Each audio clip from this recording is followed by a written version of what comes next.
Hi and welcome to The Winning Factor.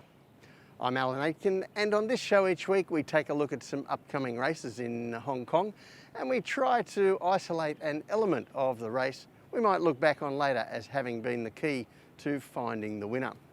Well, racing at Sha Tin on Sunday, only a small field for the renewal of the Group 3 Queen Mother Memorial Cup, but an intriguing enough race. All 5 runners can actually win the race, so certainly a race to get an opinion on, and I'm sure you'll find plenty of those around the Jockey Club website. But I'm going to have a look at a couple of the lesser grade races, and the first one of them is race 4, and our winning factor here, the draw. Now the leading chances here look to be Magic Supreme, having his first run down the straight course. Problem Child, Dublin Star, who has plenty of ability but does an awful lot wrong. Fabulous 8 for Ricky Yu and Joe Moreira. And the newcomers having their first starts, Flying Spirit and Kinda Cool. And the straight course at Sha Tin is one of those quirky little angles to Hong Kong racing. Once upon a time, a long time ago now, it was very fair, and horses won from all draws in all parts of the track. But over time it has certainly developed into a style of race where being nearer the outside fence is favoured, well, mostly.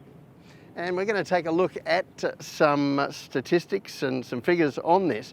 And the one strange outlier of these straight races is Gate 1, which has a high winning strike rate and also a much better performance versus market expectation than the other inside draws. And I basically put that down to the fact that the horse in Gate 1 doesn't have a horse on one side of him, so he gets a little bit of freedom of movement, especially if there was a really hot speed. But generally the higher win rates are in the wider draws, although when you compare the figures from some time ago to more recently, you can see that the market expectation has changed and the actual results are closer to the market expectations now for those outside barriers, and that has whittled away any advantage in terms of betting that you might have had just only focusing on the outside gates. So to our race on Sunday, and one of the key players here is Fabulous 8. He's a horse who is still a maiden, but he has run some terrific races down the straight. He's had 2 recent starts from a break, and we're going to have a look at the most recent of those. This is race 545. He's in orange colours and he's in Gate 4, and as you can see he gets clobbered early in the race, so just after the start, and then finds his way across into the field, and he suffers more interference, gets held up for a run before finally getting himself into 3rd place here behind the Informed Trust Me. Now that stamped him as one of the horses to beat here.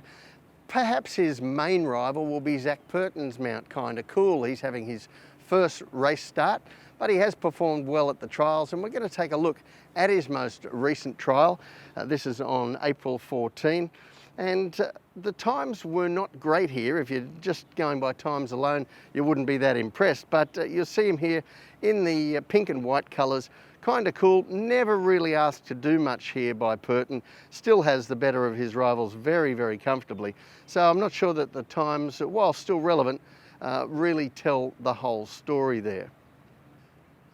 Now let's go to the map, always vital in these races. And one of the interesting things that you see about this map is that most of the horses with speed have drawn the outside half of the draw, with the exception perhaps of Master Galaxy.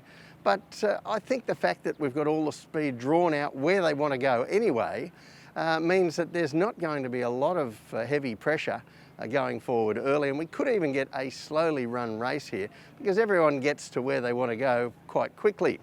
And that is going to make the task of anything drawn in the inside half really difficult. So the tip in race 4, Fabulous 8. His winning factor, the draw. Now he's run good races under difficult circumstances in his 2 recent starts from inside barriers. Now he gets Gate 13, and although the market has been picking up on this gradually over the years as a factor in these straight races, It's still the highest strike rates are taking place out wide there, and I think it's a decided edge. The other race I want to examine on Sunday is race 9, and our winning factor here, the stable change.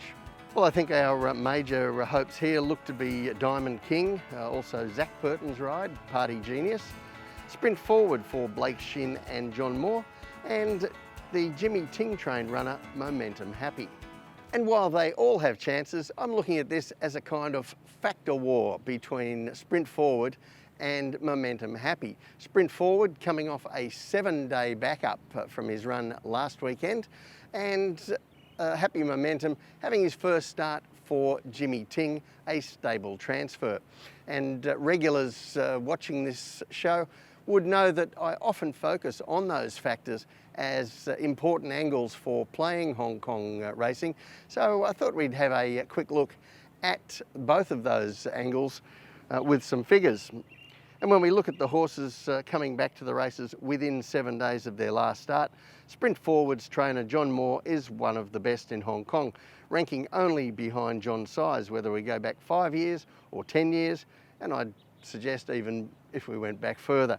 John has always excelled at being able to back his horses up. The other graphic I want to look at is the stable transfer figures, and Momentum Happy's trainer Jimmy Ting, he's only on his 2nd season, but you can see here he has already established himself as deadly with a stable change horse. And if you note the strike rates for the stable transfers in general, they're higher than the just into double figures strike rates we saw for backup horses, suggesting perhaps it is the stronger factor. So let's take a look at what these horses have been showing lately. First of all, Sprint Forward's run last week in race 602. You see him here in predominantly blue and yellow colours, and he's just off the pace, ridden here by Blake Shin, who rides him again on Sunday, and certainly has his chance in this race behind Chairman Lowe, but he grinds away, gets himself into 3rd, beaten less than a length, and this was Sprint Forward's first start for 3 months, so we could certainly expect a fitter version of him on Sunday. And while I could show you one of Momentum Happy's earlier runs this season, there were a couple of good ones, I thought it might be useful to show you what he's doing with his new trainer, and he's had 2 recent barrier trials. This is the most recent of them on April 18, and this is the one in blinkers, which he wears for the first time on Sunday. And you can see him here, he gets out quickly, goes to the front, and was very solid, shaken up at the finish, but it was a good hit out for him to make sure that he is solidly fit for Sunday's first run for the stable. Now on the map, I expect both horses to be ridden fairly positively. The leaders in the race look to be Carefree Prince and Forza Angel, regular front-running types of horses. And the other 2 that I've mentioned, I think will try to slot across behind them. Obviously, Gate 11, a bit more problematical for Sprint Forward than the better draw for Momentum Happy. So the tip in race 9, Momentum Happy. His winning factor, the stable change.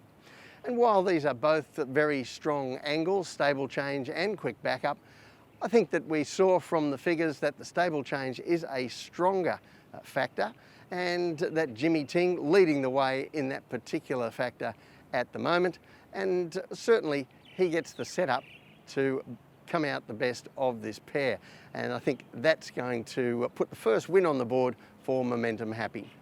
Well, that's it from the winning factor for this week. Good luck on Sunday. We'll see you next time.